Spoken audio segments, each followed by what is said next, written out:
trying to have lifestyles before. Welcome to the Only One Mic podcast. Carl Gerard, Brooklyn Dre, just me. We got a special guest today. President of the INVIA Foundation, host of the Misconnected Podcast, and author of There Was Violence. Introduce yourself, sir. Hey, everybody. My name's Imani Kaliid. I am a LA native, career digital production professional, recently author, as you said, president of the INVIA Foundation, a foundation serving victims of violence with technological tools and services, and host of the Misconnected Podcast. You know what's trippy? What's that? Before I started my podcast, I was thinking about cool names. I saw y'all name in the Apple iTunes Direct. I'm like, damn, that's a cool name. I wanted that. See? Look at that. Beat you to the punch. He did, man. I was living in Europe at the time, and I was just looking around. I was like, oh, I like this name. And then I was like, oh, they got me. How long were you in Europe for? I was there for a year. Did you like it? Yeah, I miss it.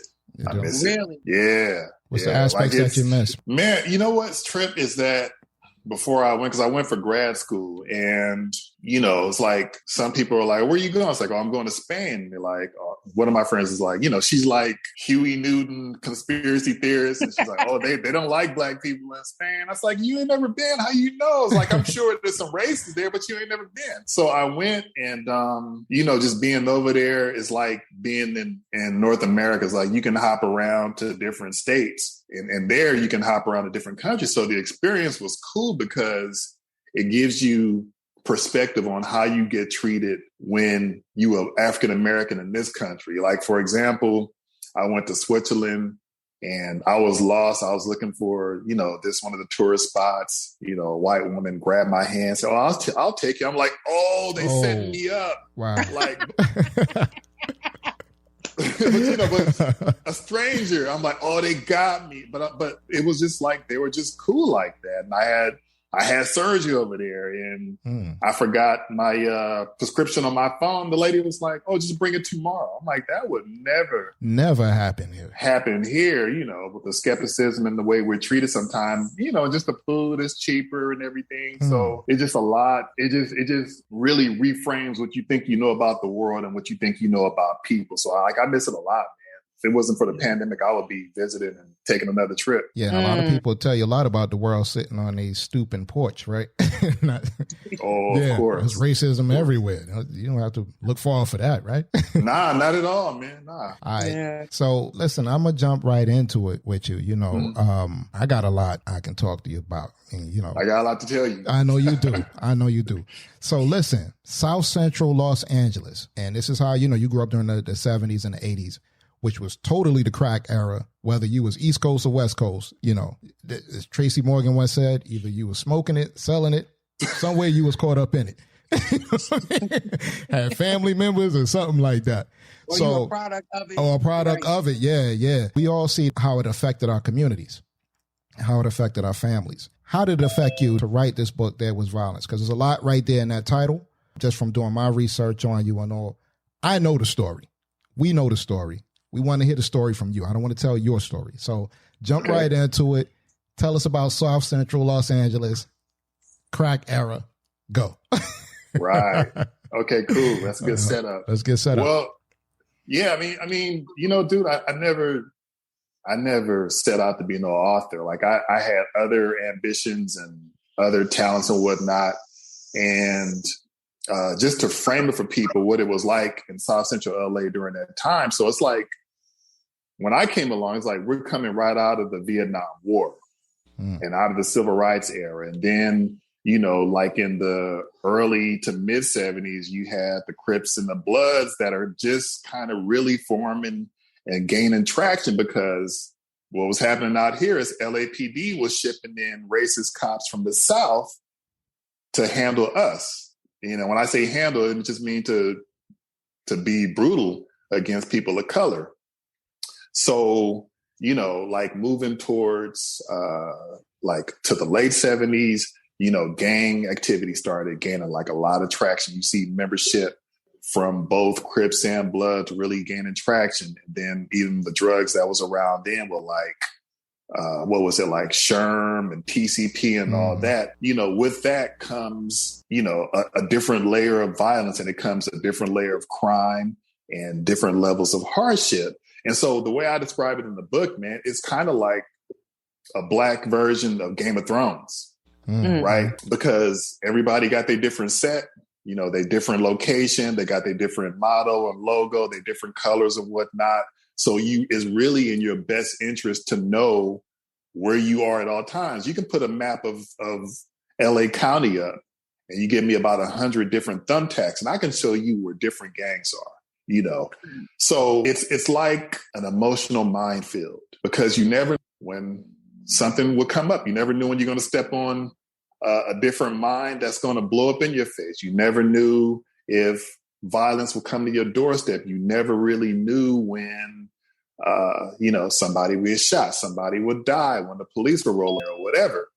So, you know, with, you know, just moving into like the mid 80s, man, you have this explosion of wealth with people. You got people who was riding a bus one day, now they're driving a brand new late model car the next day.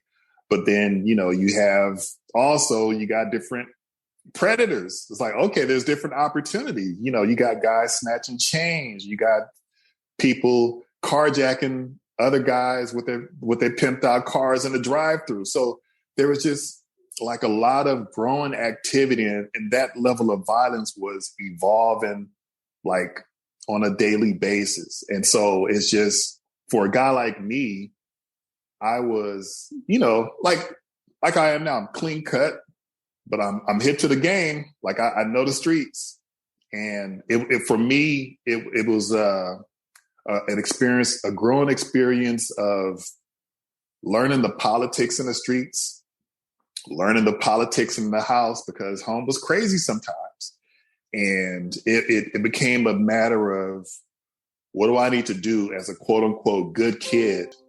What do I need to do to not get killed? And that for Black people, like that's a heavy burden on top of the racism to carry, you know, because we're always at level 8 or 9 out of a 10. You know, there's this constant, and I don't have to tell you guys, there's this constant state of being on high alert, being in this stage of threat assessment, if that's making sense. So it was, and that's what I'm capturing in the book, because like it's just a lot of different unexpected adventures and moments that are life-threatening and life-changing for you. And, you know, it's just, oh man, it's just really burdensome. And it's happening at a time where you got young people, they're supposed to be developing as young men and women. They're not supposed to be burdened with murder and assault and violence and domestic abuse and all that. So it was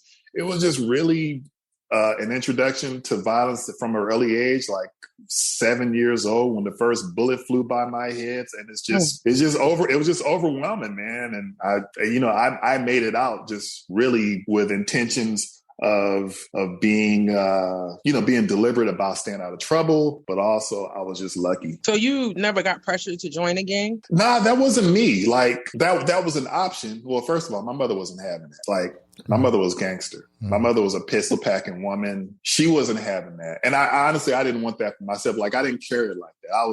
I was known as one of those guys that were like, you know, let's leave him alone. He's playing ball. His family's cool. But there was no real pressure because I'm not made like that. Now I could scrap, I could fight. as you would need to, you know, yeah. I carried a shotgun to school some days and nobody knew. I carried a big hunting knife to school. But in terms of being a gangster, it's like, I knew that wasn't me. It's like, that's not me. And people knew that wasn't me, but they didn't know that I had hands, you know. It's just, right. and I still like it like that. I don't want nobody to see me coming if it comes down to that. Like, I don't want that trouble, you know. I mean, I'm sure you guys know from back in New York or wherever, it's like, you know, there's different characters and you can look somebody in 3 seconds, you can pretty much size them up. But like being a gangster, that wasn't in the cards for me. Now, you also talked about threat assessment, right? And I know you did an interview, and in the interview, you mentioned that, maintaining a growing sense of threat assessment. And with age, you eventually learned that part of the inner city survival was not only about learning the street politics, but figuring out what your high card was. Your high card was what? My high card was basketball, man. And I didn't, I was athletic, but I sucked at first. And I had an older brother who played basketball, and he used to like destroy me. And so I was like, okay, maybe I'll play baseball. But then I grew pretty quick, and there was, I think, from the period when up until the age of 13, I didn't know what life was holding for me. I was like, okay, I'm just going to try not to get killed, right, because it was happening around me. Right. And, but when I turned 14, like my athleticism started to develop, and I started to hone it a little bit. And then I started dominating, and then, colleges started showing interest, and it's like, oh, this is something, this is something that I can cling on to. This is something I can occupy myself for 2.5, 3 hours a day and get some form of therapy to get away from the craziness. So yeah, basketball was definitely a high card, man, and get the opportunity to travel a little bit, get positive attention, keep my body in shape, and probably the biggest thing is getting the positive attention, because up until then I was just considered kind of like a nerd, I was built like Kevin Durant, but shorter.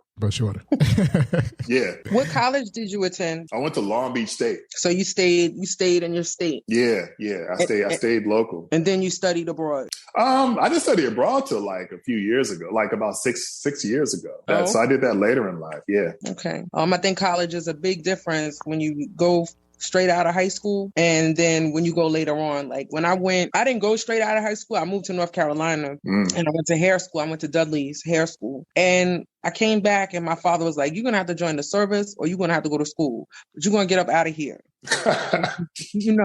My dad would have been 80 this year, so he was old school. You know what I mean?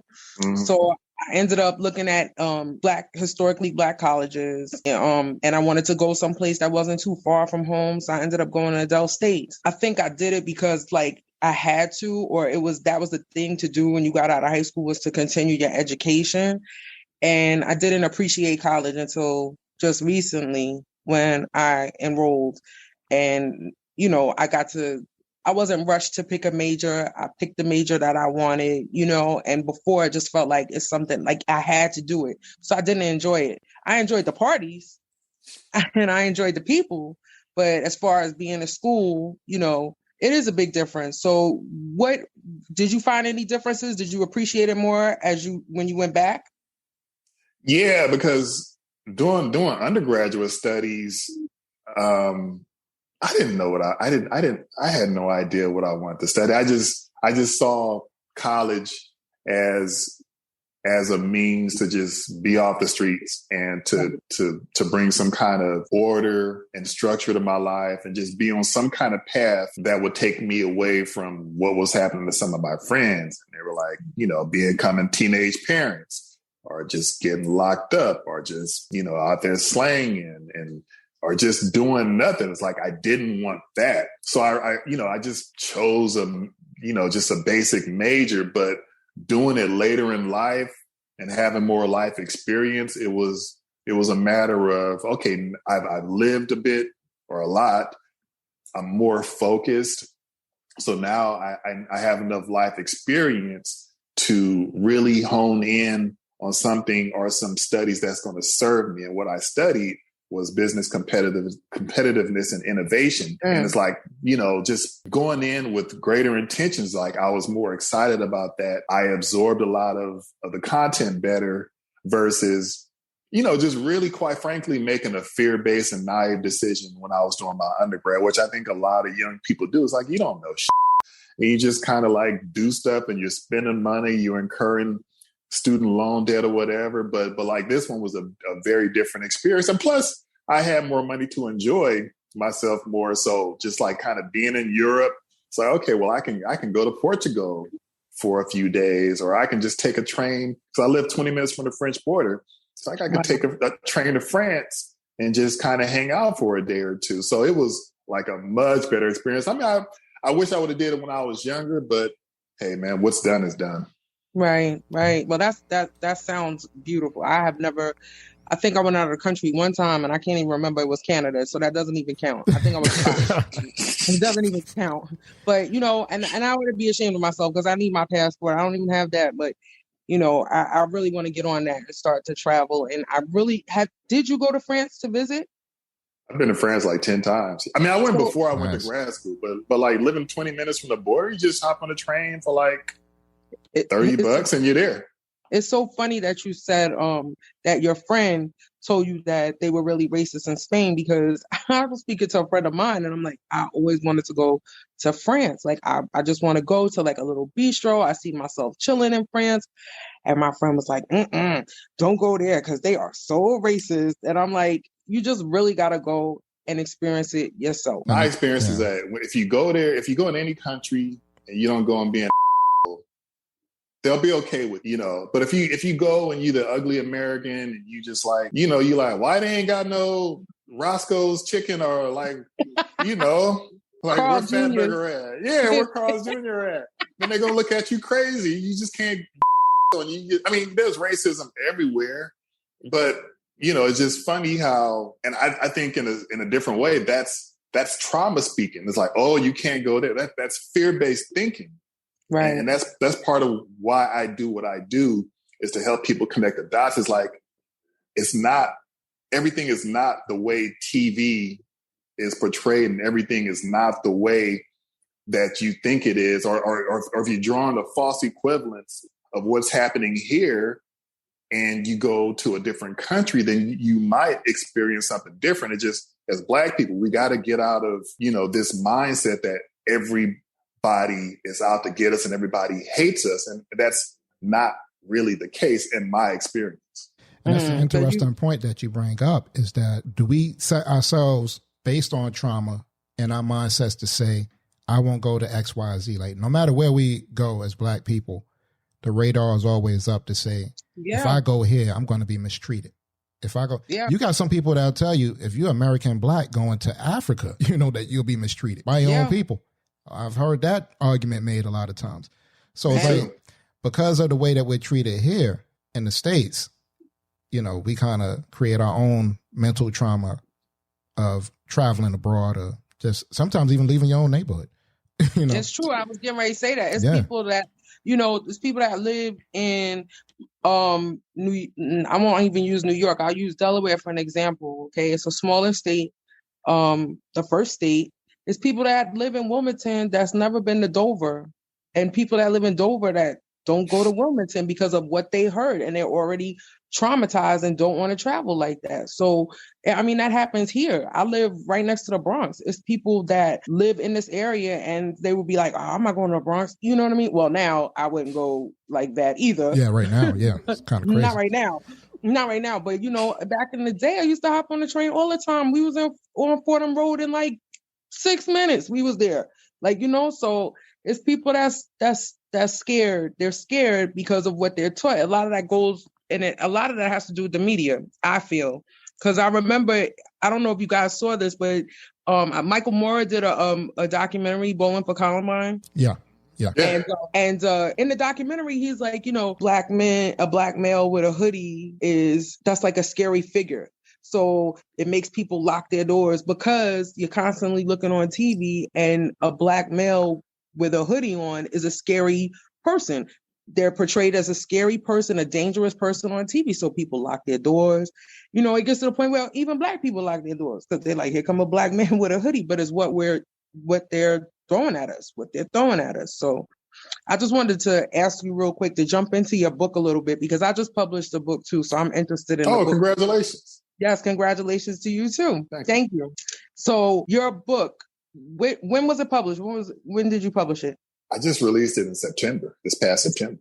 Okay. So what inspired you to write this book? Outside of, just wanting to tell your story of growing up and your experiences, what else inspired you?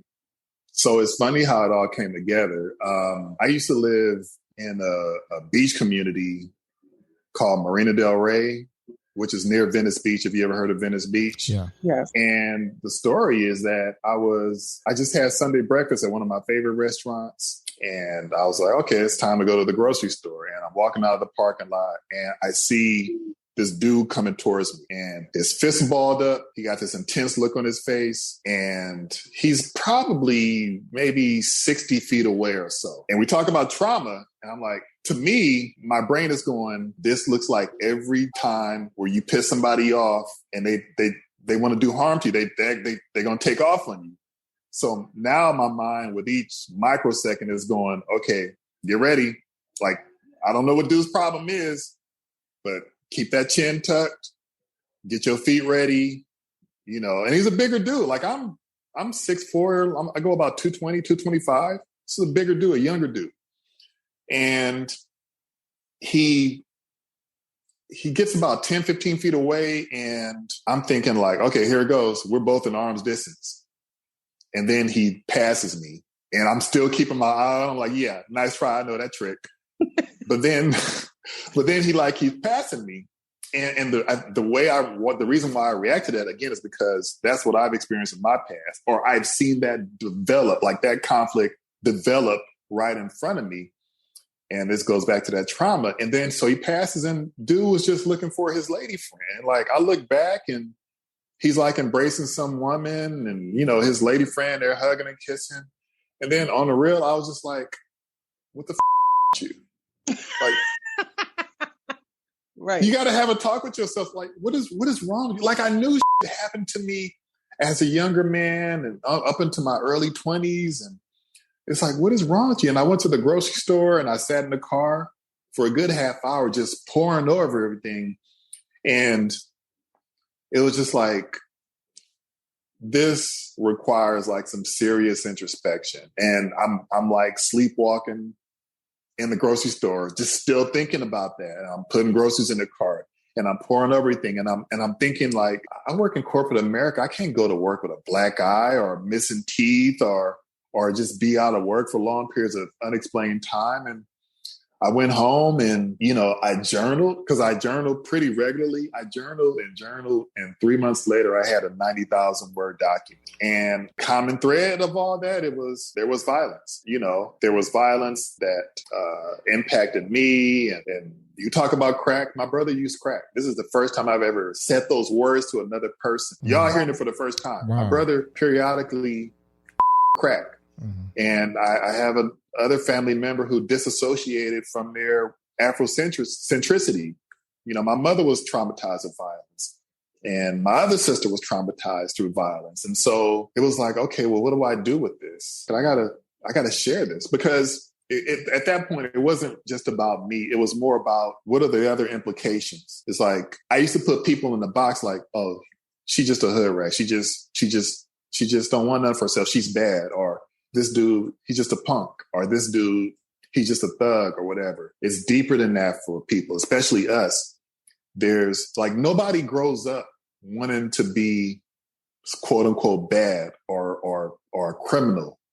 Like there's a reason for all of that. And that exercise with the book, one of the bullet points is I walked away with a lot of empathy. Because I used to, I don't know if you ever saw the movie Soldier Story with Denzel Washington. Yeah, definitely. Yeah. Remember how the sergeant used to hate CJ? Yeah. Yes. I used to hate anybody that disrupted the peace in the neighborhood or the house to that level. She just like really hated because I was a kid that wanted peace. I wanted to do kids to be goofy and watch cartoons and stuff. But this was a learning experience for me because a lot of empathy came with that. It's like my mother didn't want to be a heavy-handed woman. She was a woman who grew up in the South who was forced to marry a guy that raped her. She was, I know that hit with you. Like she was, there was an attempted kidnap and she jumped from a pickup truck into a gravel road. She was, black people were terrorized. And, my mother was on anxiety medication. I didn't know what that means. And, and that's a lot of people's story in the hood, man. It's like, if we're so hobbled through racism and there's, economic, there's inequity financially, There's so much weighing against us. And it's like what people are going to do. Well, they're going to turn to what's available. And sometimes that's crime. If you shut off access to education and peace and prosperity, people are going to find their way somehow, whether it's good or bad. And so the other part of this is with me, like I thought I was doing pretty good and I'm pretty adjusted at that time. We're talking 2016 and I felt a weight off my shoulders. And what that looks like for me is coming to terms with what happened to me. I come to terms with seeing my parents fist fight. I came to terms with seeing my mother pull a gun on my brother, trying to get him off drugs. I came to terms with dudes that wanted to shoot me for bumping into him on a bus. And I went from a space where I resented people and I just really compartmentalized a lot and just shoved emotions and resent and shoved all these emotions down to a stage of just peace and relaxed, and to the point where I can sit with my own thoughts. I don't need the TV or the radio playing in the background because I'm comfortable with what comes up. In fact, I haven't owned a TV since 2017. Yeah. I still don't have one. And so what that also does is come to terms with the violent trauma and using the proper language. Like, I was traumatized. It doesn't feel good saying, but I was traumatized and other people are traumatized. And so where that comes to is it puts me in a place where now it's freeing up bandwidth in my head and freeing up bandwidth emotionally to do other things, to venture out, to follow other curiosities, and to just be in the habit of getting in a phone booth with unpleasant thoughts, slugging it out, and then I'm the only one walking out. The trauma's back in the phone booth. I'm cool. I mean, I got a few bruises from that exercise. And so what I really want, man, is, especially for our people, I want our people to experience the other side of the trauma, and the other side is peace. The other side is having a clear vision of what your purpose is or what's for you, greater self-awareness. That there's so much, and I'm really downplaying the positive effects. And for me, it was like, I want as many people on this planet, whether they're in Ukraine, whether they're in the Darfur region in Africa, whether they're in Cabrini Green, maybe the Marcy projects, wherever. I want people to experience that process of trauma to peace, and just understanding that it's going to be uncomfortable. It's not fun. But I say it like this. I had knee surgery a few years when I was in Spain. The physical therapy was but it was necessary. So I say, don't confuse discomfort and pain with being on the wrong path or being undergoing the wrong course of action. Healing is uncomfortable by nature. It's painful, but it's necessary. So part of my mission is to share that with as many people who will listen and or read the book. So talk a little bit about the healing process. Like what was it for you? So the way, and I think it'll look a lot different for a lot of other people because there's so many different variables and so many different experiences and so many different sensibilities have. For me, it was, I'm the guy that I got to put pen to paper. It's like, let me start with my earliest memory. What's my earliest memory? When my mother was going to beat the shit out of my sisters and I happened to be in the middle. And I just worked back from my earliest memory.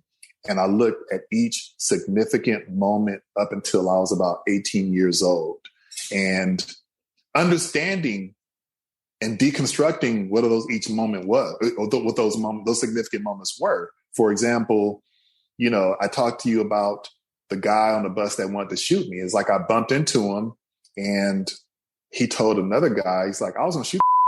I had a Chrome 38. I was going to shoot him. For years, I used to be like, I hope I run into him. Because he was an older kid. I was in the 9th grade. He was like a junior or a senior. He went to a school called Crenshaw. And he told a guy named Mark, he said, yo, he's going to shoot you when y'all got the bus to scrap. Because he threatened me. He was like, we could take it off the bus. I'm like, bet, let's do it. I used to, and guys, we fantasize about people up. You know, it's like, oh, of course. Even after a fight, you think about everything. I should have went here. I should have went there. I know. Right. Yeah. and so it was like, I kind of hope in my unevolved caveman way, I hope I run into that dude and be like, what's up now? Right. You know, and I carried that for years. But with that moment, as an example, I asked myself, what was his home life like? For a dude that want to shoot you because you accidentally bumped into him, he can't be coming from a home of love. He can't be coming from a place where people have tools, emotional tools to work stuff out and be happy and be good to one another. And it's like, I gotta release that 16 or 17-year-old. I gotta relieve him of that burden of a guy that was going to potentially shoot me, because it's good for him in a way, but it's better for me to have less baggage going forward as an adult. And I did that with what I'm going to call a transformative experience. I forgave my mother for some of the crazy she did, like throw a pot of hot boiling water on my daddy during dinner. I forgave, what are some of the other moments? Like some of the fights I had when I got busted in school in the Valley. Like I went to a school with, I was a classmate of Ice Cube.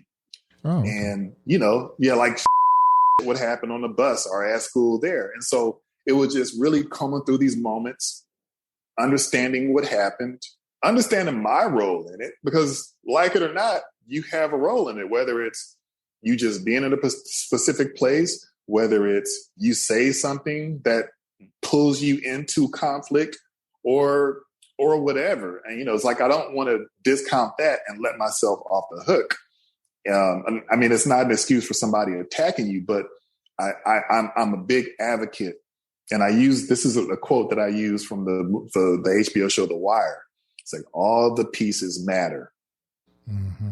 And if you can see all the stars in the constellation of your life, of your past, of your trauma, then you can connect the dots and really develop or enhance your understanding of what has happened to you or what is happening to you.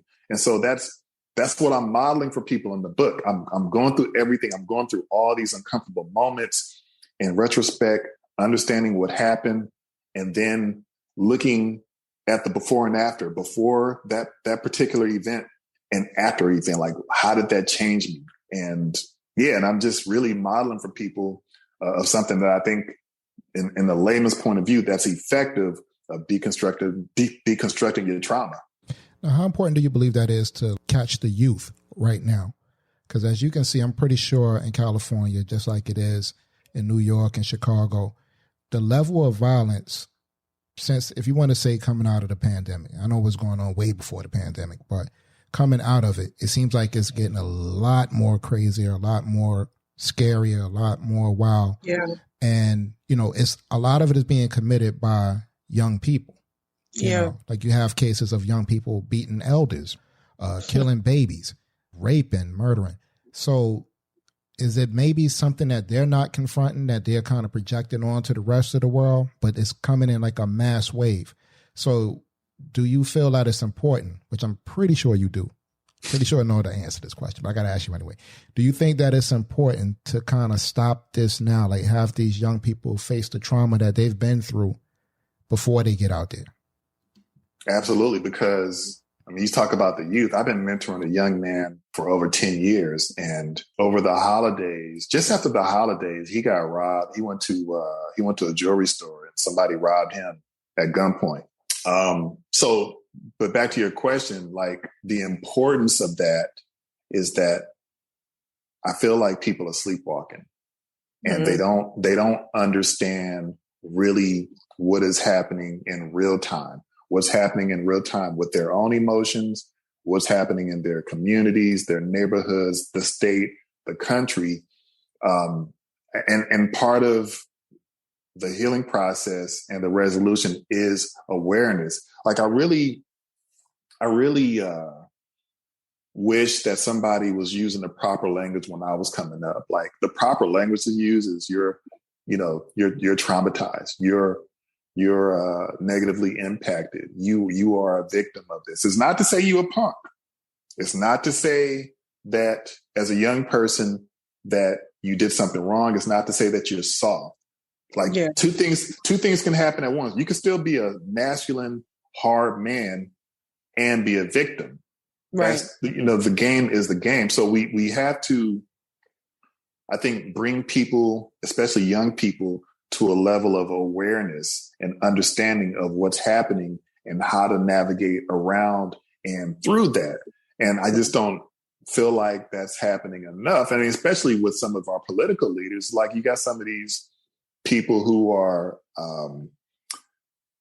I feel like I relate a lot to Anthony Fauci in the sense of like, I've been there, done that. Like he's been there, done that with the AIDS epidemic and SARS and all that. It's like, I've been around a lot of violence, man. And it's like, I can tell you that it's more about just that particular moment where somebody's beaten or raped or assaulted. If something happens to you, it's going to ripple. The ripple effect is going to impact the people who are close to you, the people who you are associated with your jobs or whatever. Because another positive of this experience with me is that I didn't understand that the violent trauma was spilling into other parts of my life, romantically, at work, and even socially with some of my friends. I just assumed that I already dealt with it, and that wasn't the case. So it's just a really big matter of awareness, education, and then hearing from people who've actually been through that to lend some credibility and make younger people understand, like, yo, like it's in your best interest, guy or girl or whomever, to tackle this right now, because if you don't, then your chances of happiness, getting the best partner you can, getting the best career you can, is going to be a lot more difficult than what it needs to be. And I know you talked about mentorship, which, is like very hard these days to get the right people to mentor. I'm a mentor. Well, all right. Well, pleasant company excluded. But like one thing that always kind of got me was, you have a lot of people who have, I guess if you want to call it influence, right? Which we don't have to look towards those people to say, come in here and teach our kids, because some of them have jacked up lives as well. But if you had to offer something to the community that say, buy your record, see your movies, things like that, nobody comes back to actually talk to these kids to say, well, this is what's going on. Like, for instance, and there's no shot at Barack Obama or anything like that, but listen, all the violence that happens in Chicago, and a person of his stature, his influence, would come back to that community. You get what I'm saying? And say, listen, this is what we need to do. This is how, try to talk to these kids and talk to the people of the community, try to get this thing settled. Who would make like the best mentors? Like, I know you saying because you went through your traumatic experience, you can actually talk to people on that level. But like, how do we get those people to come to these communities, to come to these schools, to do the things that need to be done to stop what's happening right now? What do you think? Man, I love that question. And as confident as I can be and as great as I think I am, I'm not the magic bullet. I think it takes a level of ambassadorship, like different. And, the more I talk about it, maybe that's something I'm going to work into my whole mission. We need ambassadors to go out to schools and sporting events and universities. Like, that's one of the things I want to do when it's safer, is just to go out and have speaking engagements. We need ambassadors to speak on it. We need people, women, LGBTQ, whomever, who have experienced this type of violence in their life, is to go out and talk about it and engage young people and let young people tell us what they're going through, as opposed to, you got to do this and you got to that. It's like doing what we're doing, just having a conversation. Like, the way things are now with violence is a lot different from when I was coming up. Like, I'm really removed from the day-to-day struggles and the day-to-day dangers that young people are going through. But I think there's a meeting place, or a meeting place where we can have a dialogue about that. So I think the ambassadorship is number one. And number two, man, it has to be prioritized. I don't know where President Obama's priorities are. Like, I see him doing stuff on Netflix, and I'm not banging on him or nothing like that, but I like the idea of him going to Cabrini Green or someplace, well, maybe not Cabrini, but like going to Chicago, where the violence is just intense from my understanding, and talk about that stuff. It's like, imagine how life-changing that would be to hear President Obama acknowledge you, you know, or just be willing to hear you. Like that will, man, I mean, I venture to say that kind of thing could add days to your life. Just hearing somebody of that caliber really sympathize with you. So I just think, you know, it needs to be prioritized over other things. And we just need to get people out and just really engage young people. And the thing that kills me is when we leave kids in the dark. We leave young people in the dark. We leave single mothers or single Black fathers in the dark, man. And it just, people just need to know and feel that they matter. And if we can do that on a consistent basis, it makes a world of a difference. Right. I mean, I agree with you wholeheartedly. I just know that this is a different breed out here. You know, I remember like growing up. Yeah. No, I'm not saying I was the perfect kid, but I remember growing up. You know what I mean?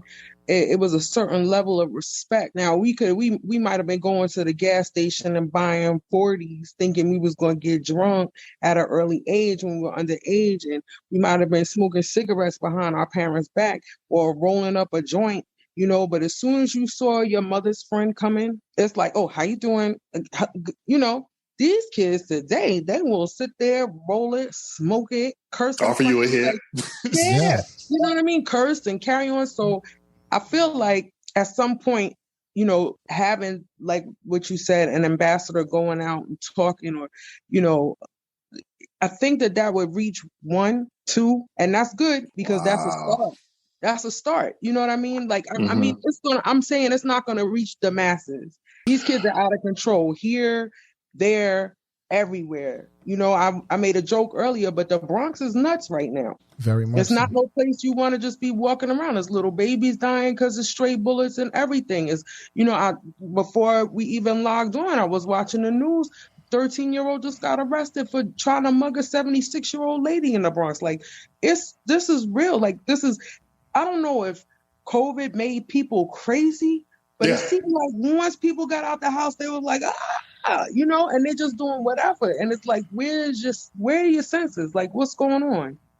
I think it really, you hit on a couple of things. Like, I think it really is like I've said all along, COVID exposed us and it broke a lot of people's brains. Yeah. And I think you can arguably, I'm not a mental health expert or a clinician, but I think there's a argument that it's a mental health crisis also. Yeah. But these kids, some of these kids are different. And so to that, I think the most appropriate approach, and I heard another man characterize this, he described it as like when the Titanic sank, he was like, you know, there were some people in denial that the boat wasn't sinking. So who do you deal with? You deal with the people who are willing to get in a lifeboat. Right. And so with these kids, it's like we'll talk to and try to give support to the kids who will listen, who will be respectful. We'll put them in a lifeboat. And maybe when we come back with the second round of lifeboats, maybe these other kids will warm up to the idea of being receptive to the idea that something you're doing in your life is incredibly wrong. But I know it's a tough challenge and it's a big chore, because when you've been socialized to be a criminal or just be or if you've been socialized, if you live in a house with a bunch of criminals or people who don't think the right way, it's hard to strip that out of them. Yeah, because that's all you know. That's all. Yeah, it's all you know. So I'm not saying it's easy, and I think it's very hard, but perhaps we let it go for too long. That's what it is. Somebody should have stepped in a long time ago. We just let a lot of stuff slide for far too long. We as a people, we as a community, we should have stepped up.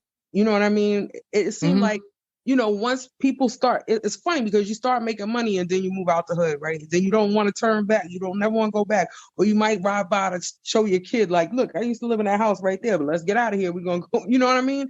It's very few people that give back and that are active and that still want to, you know, like make that area where they grew up better. Very few. Well, and some yeah, don't have the means. Some don't have the means to do so. And some of them are in my family. I try to be a source of, I mean, that's on the real. It's like, I have relatives, younger ones. It's like, look, I've lived a lot longer than you. I'm not trying to tell you that you're less than anything, but I'm trying to give you tools on how to be a man in this country. How like, oh, you just want money. Money is what you want from me. What you need from me is mentorship and support so you can navigate through this life easier. And it's like, even as recently as like a month ago, it's like, I got a family member who just wants money.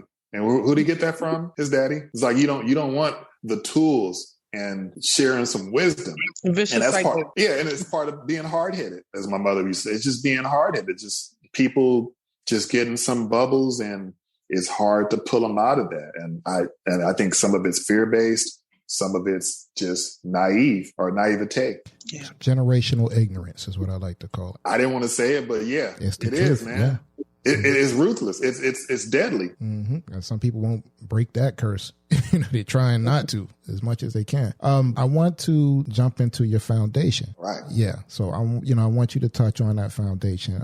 Let them know what the INVIA Foundation is about. Right. So in Latin, the words INVIA means on the path to. Right. So I want people to be on the path to healing, on the path to recovery, on the path to greater happiness. And when I finished the book, I was like, this ain't enough. Like, I got to do more. And so I said, well, what can I do? And the thought came, it's like, well, I can leverage my experience of being a digital professional. I've worked in the studio system with delivering content all over the world, man, to Apple, iTunes, to Google, to other digital platforms and markets around the world. And so the thought was, it's like, I can build an app, a free app. So when somebody's in some kind of state of trauma or violent trauma, they can identify where they are and they can get the proper resources, whether that's mental counseling, whether that's legal services, whether that's shelter, if violence is somehow disrupted them. And the second part of that,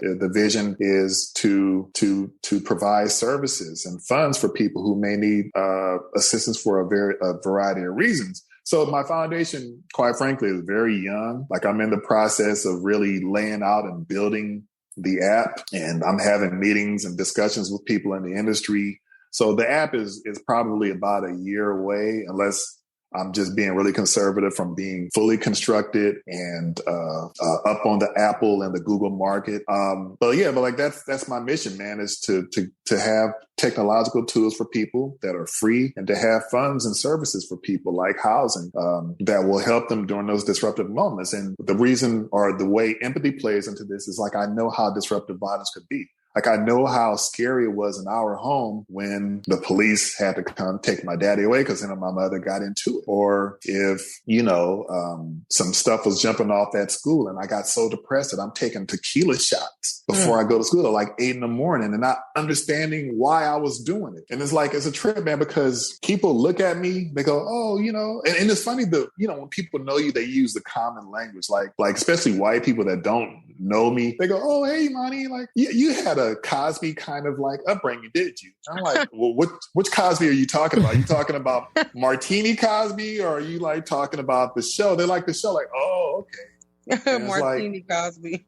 Well, yeah, they see the V-neck sweaters or whatever, and they think like I had, like one colleague said, oh, I just thought that you guys got home after school and you had jazz music playing in the background and you just talked about your day. And then I started thinking about my parents fist fighting, or, my brother having an episode, or like stealing money from me or whatever. And so like, I know what that disruption looks like. It just really is unsettling. And so what my whole mission is to accommodate people and give them support and free tools, because everybody got a smartphone. I want to give people the tools to be on a path to experiencing a rich life in a world that has been terrorizing Black people and other people in general just for just decades upon decades. So writing a book was not enough for me, man. Like I need to push forward with my foundation, and when it's safe, because we're still in the pandemic, I need to be in front of people and spreading the gospel of what the benefits are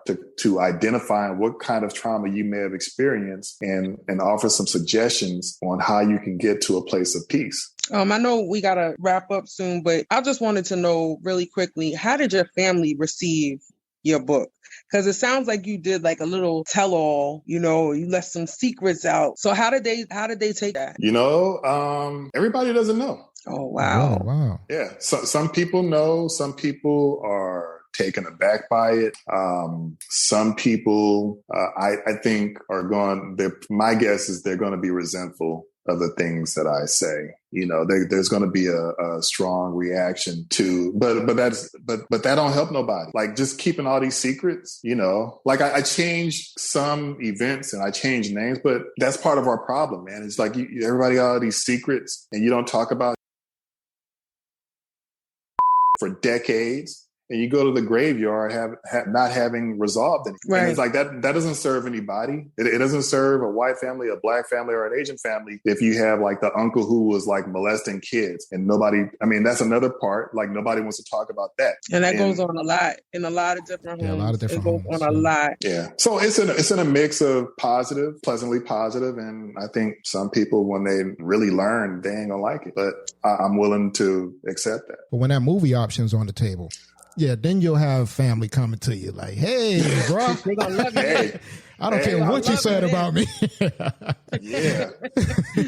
Say some more if you want. We can make some stuff up together as long as it's just rolling. Right. So, yeah, before we let you go, man, listen, your podcast, Misconnected. I know we talked about this earlier and all, what spawned you to come up with that? Oh, man. Well, I was living in Spain and this is right after the presidential election. And my thought was like looking at the way media covers America versus the way America covers America is very different. Like it's less sensationalized. It's more honest. And my thought was these people aren't connecting the dots. They're not connecting the dots. And that there came a moment where I said, I want to, when I get more time, I want to do one of the things I'm pretty good at and that I love best. And that's socially breaking down, like analyzing what is happening, breaking it down, and then giving a commentary or a hot take on it. And as soon as I get like an hour this week, I'm going to break down this Will Smith and Chris Rock thing because... I always want to talk to you about that because I read your article. Oh, you read it? Of course I read it. Of course I read it. This is my guy right here. Of course I read it. We research on this show, brother. Love it. So yeah, I read it. I was going to get your thoughts on that. But go ahead, since you there already. You know what I mean? Well, yeah. Well, I wish I could have more time to do more episodes, but yeah, it's like, I want to help people. I want to simplify the complex and then lay it out for people. But my whole thing with the Chris Rock and Will Smith thing is it was a punk move. Absolutely.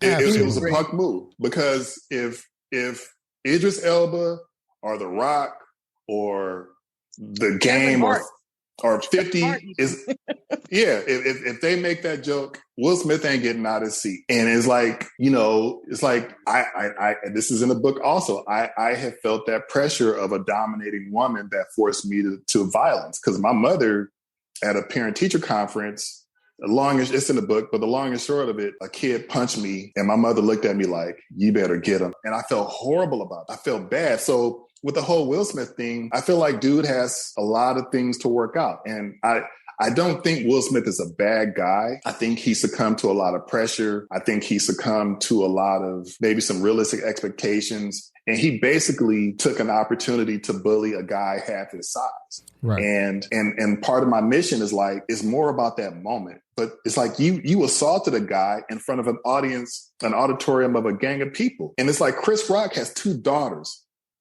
What the is he supposed to talk to his daughters about? After you assaulted him over a joke. Right? And it's like, and your kids is talking like, oh, that's how we do it. That's not how you're supposed to do. You don't put your hands on another man because I tell you what, there's a lot of people in graveyards and hospitals and morgues who have that same line of thinking and that got them in trouble. And it just infuriates me that he bullied a guy half his size because he didn't to do that. No, and I think a lot of it had to do with his wife. And that's the problem. And that's another thing.